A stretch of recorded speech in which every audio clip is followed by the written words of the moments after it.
We had our drum circle yesterday. We decided for Grins to do a little rain dance.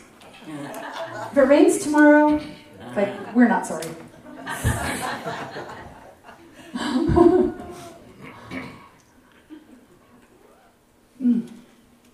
Well, good morning, good morning, good morning. So our Sunday lesson today is asking the right questions. You remember being a little kid and asking questions in school and hearing, well, there's no such thing as a stupid question. How many of you tried to ask a stupid question anyway? I was like, let's see how stupid I can make this. So I don't know about that. But Ursula K. Le Guin, and I can't remember what she wrote, but her quote is, there are no right answers to wrong questions. So it may be that we can't ask a stupid question, but we can ask the wrong question. And so that's what I'm going to talk about today. I'm going to talk about we can ask the right question or the wrong question. And we know we're asking the right question by the intention behind the question. And then what happens? What opens up for us when we do ask the right questions? And then I'll share one fundamental question that changes everything that comes after that question. And so we have a Kevin? Okay, well, I've got a verse. It's from the book of Matthew, chapter 7. And teacher Yeshua the Christ said, ask and it will be given to you. Seek and you will find. Knock and the door will be opened to you. Okay, so there it is. Now we know back in his ministry, he wasn't teaching about how to pray and get stuff. His entire ministry was about learning to have a relationship with the indwelling spirit. So we're learning to have this relationship, and we have the relationship by asking questions. So we ask questions, and we seek, and it will be given to us. We knock, and the door is opened. And what is that door that's opened? That's the door inside of us, the door within us. And whatever we need, that's what it comes through there, because this is all about creating a relationship with the indwelling spirit.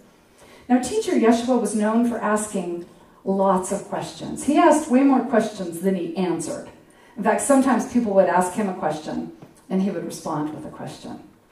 Right? Well, why do you make trouble for this person? Why do you doubt? Why are you afraid? Why do you have so little faith?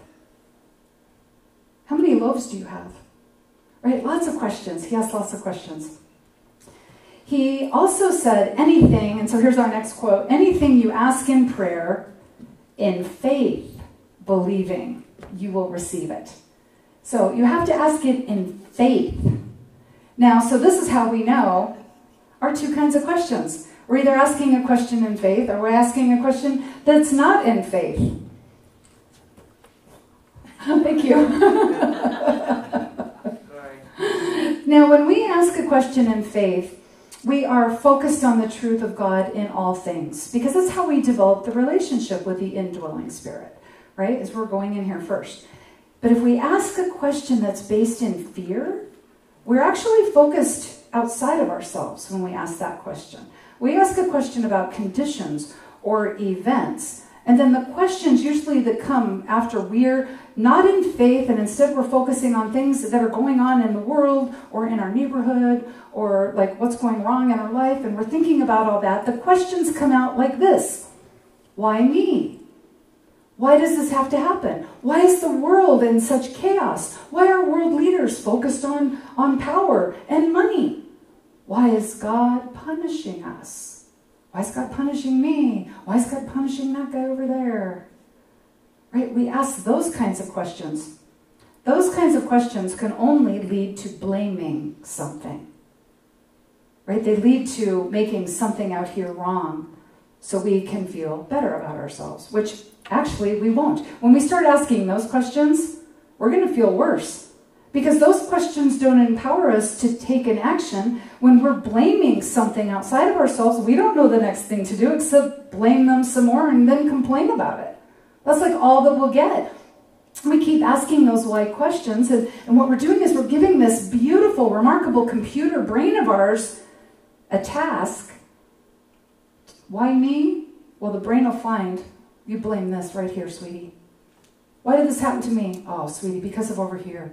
Because of that thing that time that guy pulled out in front of you and you wrecked your car, 18 years ago. It's his fault. Because remember that one woman, she got the last carton of creamer, that you really wanted that creamer. That's why, sweetie.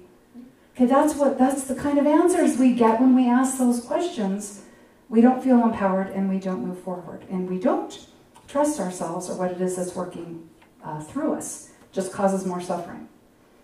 A question asked in fear seeks a target to blame. And that will not feel good. And it doesn't get us moving anywhere. Now, a question that is asked in faith. A question asked in faith seeks a direction to move us forward. So we ask a question in faith, and we receive some kind of response that means we have to take an action. We ask a question in faith, and our response is something about doing the next right thing. These answers empower us and help us move forward. So when we ask a question based in fear, we're always taking 2 steps back in our whole life. When we ask a question based in faith, it may only be 1 step forward, but 1 step's enough, right? You don't need to see the whole staircase, just take 1 step at a time. So when we ask questions in faith, we learn something new and we get something new to do. Now, as an example of how simple really this is, so last year, Linda talked me into planning out my sermons like a month ahead of time so we could load it on the website, right? And that's all I do. Like I load it on the website. So a couple of weeks ago, of course, like every week, really, I ask myself this question. What should our next Sunday lesson be? That's the question I always ask. So a couple weeks ago, I asked this question. And my response, and this is actually always the response I get. I don't know why I don't just start with this as a question, but my response is always, what do you really need to hear right now? And for those of you who have asked me or who have said to me after service, I really needed to hear that today. What's the first thing I always say to you? Me too.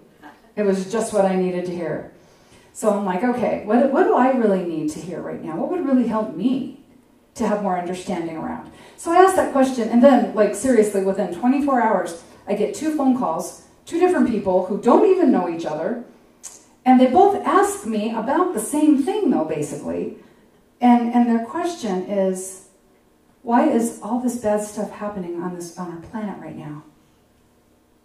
Why don't our leaders seem to care about us? And in my head, what I heard myself doing the same thing when I'd scroll through social media. Why are people being so mean to each other? Like, right? And then I point my finger. And immediately I was like, sweetie, you're not asking the right questions. And so I got my answer. What I needed was to remember to ask the right questions and not the wrong questions. Okay, so we know by the quality of our response what kind of question we just asked. Like, did we ask a question and then the response empowered us and made us want to move forward and take an action? Or did we ask a question that made us feel disempowered and then we just felt bad and had to blame? And maybe we'd call one of our friends and say, I just need to vent for the 40th time. And I might call you back in a little while to vent on the same thing again. Right? Do we just feel bad?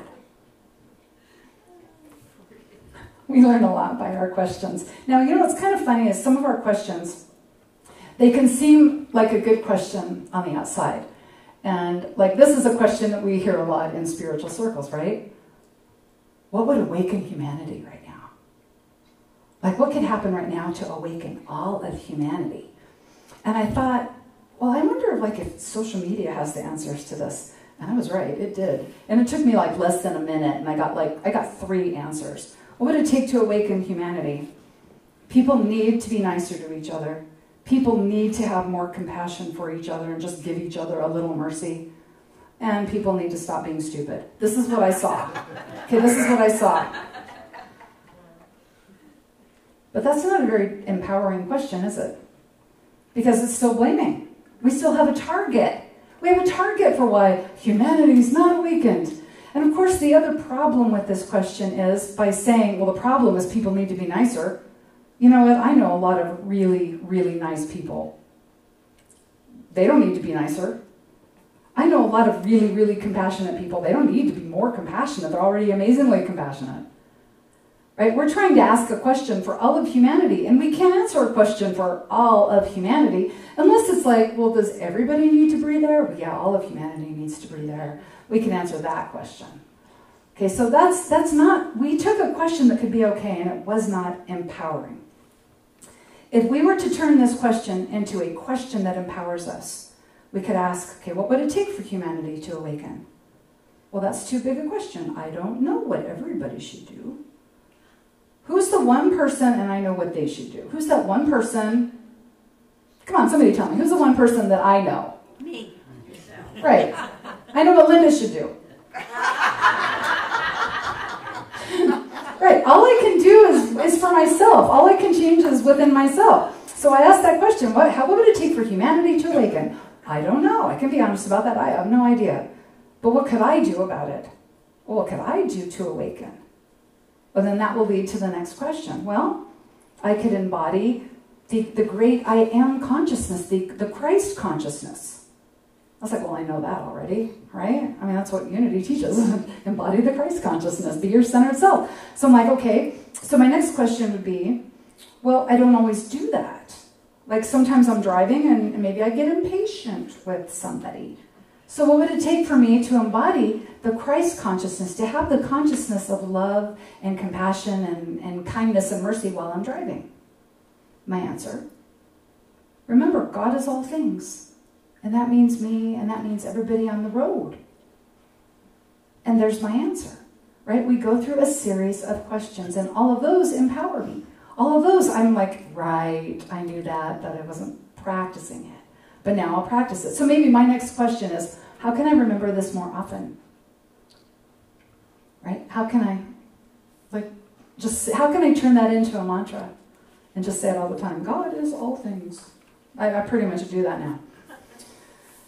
But sometimes it sounds like, God is all things, all right. That means me, and that guy over there. But then by the time I've said that, and I'm like laughing at myself for being, silly, then I feel better. So you can see how we have, questions are powerful or they're not powerful, right? Some questions keep us feeling stuck, but some questions are door openers. When we ask a question in faith, we are given the next right thing to do. Even if it's a small thing, we're given the next right thing to do. And if we do that, then we have a whole set of new opportunities to ask questions from that point of view. So we're not asking the same old question over and over again. Why is this happening to me? Why is the world like that? That's the only question we really ever get to ask when we're stuck in that spiral, right? We don't expand our questions from that. Okay, so questions, the right question is a door opener. And for example, today, after we're all done with service and our meeting, and there's cookies out there, and you could go out there and have cookies and coffee, you could walk up to one person in this room and ask them, what was your favorite movie when you were a little kid? Now, if you were to ask me that, and I think of little kid, I would think, well, I remember being like 6 or 7 and loving to watch those scary movies, like with Vincent Price in them. They weren't really scary, but for a little kid, they were amazing. Like, I loved those movies. And then somebody might ask me, do you like all scary movies? I'd say, no way. I don't like any scary movie that has a bad ending or has a bunch of gore and stuff in it. My scary movies have to have no gore and have happy endings. Okay? And so then they might say, so did you watch all those Vincent Price movies when you were a kid? I was like, yeah, I love Vincent Price. And at that point, they will discover that when I was a little kid, I had a daddy or kind of a grandpa crush on Vincent Price. Right? So you wouldn't learn that about me just, by asking one question. You have to ask a couple to get to that little secret of mine. So when we ask a question of someone, we learn something about them. Even if it is just like, what was your favorite movie when you were 6 years old? Okay? We learn. We discover things in a series of questions. It's not always just one question. I mean, sometimes it might be one question. But what about if you're struggling? If you're struggling and you know you want to create a certain experience in your life, but it doesn't seem to be working out yet, so you might, at first, maybe because you're worried and you're tired and you've been struggling and things aren't falling into place, and your question might be, why isn't this working? What is going on here? Right? And you could ask the next question, like, okay, well, what would it take for me to understand what's going on here? Like, why am I stuck? But then still, we're going to still kind of feel bad about where we are. And so I'm going to share a fundamental question with you that can change all of the next set of questions you ask. And that question is, who am I? Who am I? Now, if you answer that question with something that can be changed, then we are approaching that from the wrong way, right? It's the wrong way. And I'll give an example now, because I don't think I said that very well. But if somebody says, who's that woman standing up there? I'll say, hey, I'm the minister. But I could quit my job today and go get a job as the captain of the Millennium Falcon. Okay? And then I'd be like, okay, so now I'm, the captain of the Millennium Falcon. I'm not the minister anymore. So that answer changes. That answer changes. But, we do that with all kinds of things in our lives. Right, I can remember when I was a wannabe rock star, and then I was a wife, and then I was a mom, and I was a healer. All that stuff changes. And so, who am I? It's not about our name or what we do.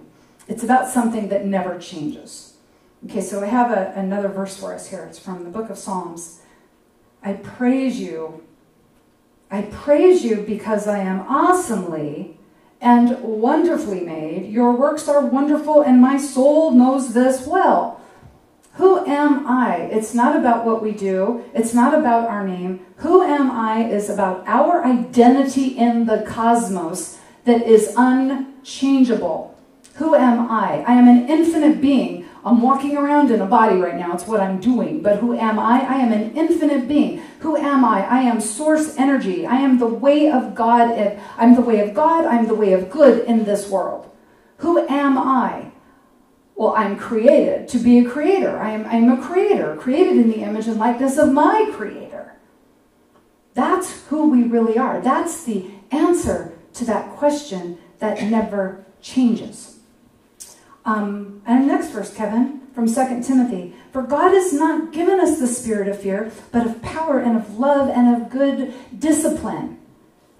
Right? The spirit of fear, that is changeable.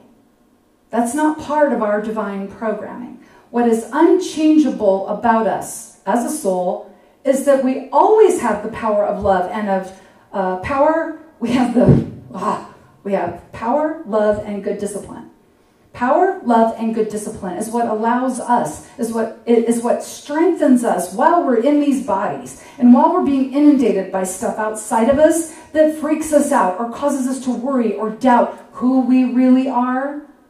We have been given the spirit of power and love and good discipline so we can remind ourselves to focus on what it is we want to see in this world. To focus on seeking the truth of God in all things. To focus on seeing that all comes from God. And everything is from God. Everything that's ever been and everything that's yet to be. And that includes me. And that includes every person. This is the powers that we came in here. The spirit of power, love, and good discipline.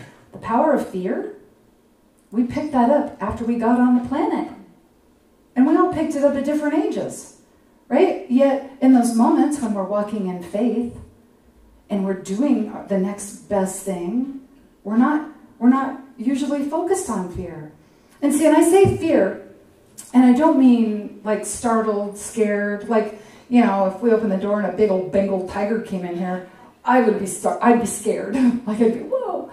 Okay, but fear, the spirit of fear are things like judgment and blame and envy and hatred and jealousy. These all come from the spirit of fear. And the spirit of fear is tricking us into forgetting who we really are and what it is that works through us and for us and as us. So when we are feeling anything that is not worthy of the light that we carry, when we are feeling the judgment, if we're feeling like we need to condemn or complain or blame or hate or point our fingers and judge, if we're feeling any of that, we go back to this fundamental question. Who am I? Who am I? I'm not that gal who's just complaining. That's not me. That's the spirit of fear. I kind of like that it's called the spirit of fear because it kind of makes it seem like an outside entity that's really not here, right? It's not here. Who am I? We just go there no matter how worried we are, no matter how much doubt we're in about our ability to do the next best thing, no matter how much we are struggling. Who am I? Well, God is all things, and that means me. I am an emanation of source energy walking around on this planet right now. I am the light in a physical expression. I am love in a physical expression. I am that. I am.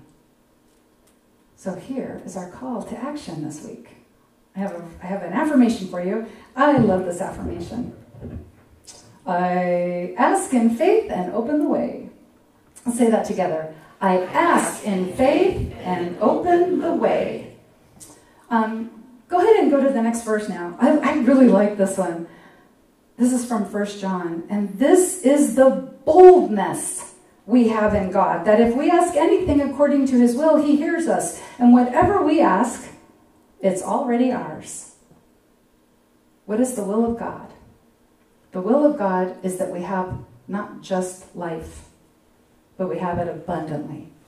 That is the will of God, an abundant life, a life overflowing with good, a life where we are capable of expanding our territory, expanding our good out into our lives and the lives of the people that we care about. When we walk in faith, we are bold because even if it's a little scary to step out of our comfort zone, we're bold because we know we're being guided to just do the next right thing. That's boldness. When we are in faith, that is boldness. When we are bold, we don't try to just do the easy thing that we already know how to do that, and we've done it a million times. When we're being bold, we're not staying comfortable. When we're being bold, we're doing the uncomfortable thing. When we are bold, we are loving bigger. When we are being bold, we are more generous. When we are being bold, we are better receivers. We're receiving greater than what we normally would let ourselves receive. Right? Everybody always talks about giving, and giving is important, but we also have to talk about being good receivers. Sometimes I can't let you help me because I just got to do it all myself. No, we got to be good receivers as well as good givers, and we've got to love a little bit bigger than what we're used to, give a little bit bigger than what we're used to, and receive a little bit bigger than what we're used to. Now, this is what makes us grace generators and love amplifiers. And this is what makes us a force for good walking around on this planet right now.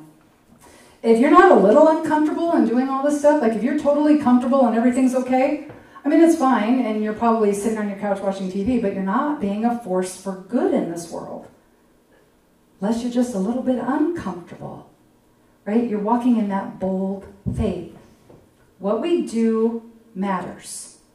And what we do next depends on the questions that we have been asking. I've asked questions that just made me go back to bed and pull the covers over my head. I've asked those questions. I've asked them a lot. Okay, but when we are asking the questions that move us forward, when you ask this question, who am I? I am an infinite being in a body. I am an infinite being in a body. Say that with me right now. I am an infinite being in a body. When I first said that to myself, I was so uncomfortable saying it. I was really uncomfortable saying it. Now I say it sometimes in just the weirdest places, and people are like, what are you talking about? It's well, I'm an infinite being in a body, here to have an experience. And being weird is part of my experience. All right? When we can really sit with that, I am an infinite being in a body, then what answer comes to you if you ask this question? what would I love? What would I love? And because I'm an infinite being in a body, I don't have to worry about how something will pan out for me, because there's that within me that knows what to do and how to do it. And it compels me to act on what it knows. As I ask questions, it gives me a response, and that's an action to take, and I take that action, and I do the next thing, because I am an infinite being in a body. What would I love? What would that look like in my life? How would that feel if I was doing that every day? And what would it take to make it happen? What is the next right thing that I could do? We ask ourselves questions all the time, especially in times of adversity. When there are things going on in this world that we do not understand and we cannot comprehend how it could possibly be going on, we ask ourselves a lot of questions about what's happening. But if we start with this fundamental question, who am I? And we remember what it is that works through us, for us, as us, this can put us on the right track to asking the next question. By asking the right questions, we are moving forward. We are expanding our territory. And our territory, remember, that's our area of influence, where we're calling forth the good. And it's not just for us, it's for the people who are in our territory, right? Our friends, our family, our communities. And we're always guided to the next thing to do. We're not here just for ourselves. I can remember the 80s. I was in high school, and I can remember how it got to this point where it was all like, me, me, me. Over here, look at me, how special I am. Like, I can remember that happening in the 80s.